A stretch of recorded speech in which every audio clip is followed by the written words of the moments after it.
wafdi uu hogaaminayay wasiirka arrimaha gudaha ee dowladda federaaliga ee Soomaaliya Cabdi Faarax Juxa ayaa waxay soo gaareen magaalada Kismaayo ee xarunta gobolka Jubbada Hoose waxaana socdaalka ku wehelinayay wasiirada maamul goboleedyada ee ka dhisan dalka.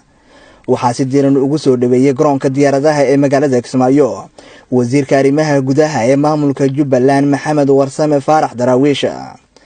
soo dhaweynta kadib ayaa waxa ugu horeen la hadlay warbaahinta wasiirka arrimaha gudaha ee maamulka Jubbaland Maxamed Faarax Warsame Daraawiish wuxuuna farxad noo ah inaan ku soo dhaweyno airportka caalamiga ah ee magaalada madaxda ku meel gaarka ah ee Kismaayo.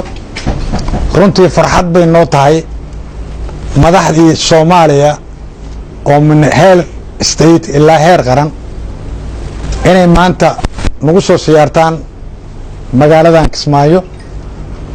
ujeedkeeduna ay waxa inaanu ku daahfurno barnaamijkii daadejinta barnaamijkii dawladaha hoose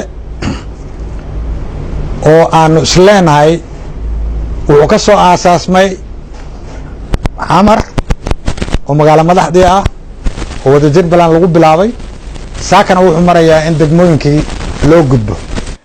wasiirka arrimaha gudaha ee dowladda federaalka ee Soomaaliya Cabdi Faarax Juxa oo dhankiisa madasha ka hadlay ayaa waxa uu tilmaamay aad iyo aad bay farxad noogu tahay inaan galabta halkaan ku soo booqano nacawdan wanaagsan oo dhacaysa aanu nimaadno mar kale Kismaayo magaalada ku soo noqono weeye. aad baan ugu faraxsanahay safarkaygu wuxuu ku saabsan yahay sida wasiirku sheegay berito in la daahfuro barnaamijkii dhismaha golayaasha deegaanka ee Jubbaland. barnaamij muhiim ah oo dhaadhicinta dawladnimada iyo fidinta adeegyada asaas u ah weeye. barnaamijkii dhawaan laga soo daahfuray magaalada Baydhabo dowlad goboleedka koonfur galbeed berina laga daahfurayo magaalada Kismaayo. dabadeedna aanu jecelahay si dhaqso ah iyaguna inuu uga hergalo maamul goboleedyada kale ee Hirshabeelle iyo Galmudug.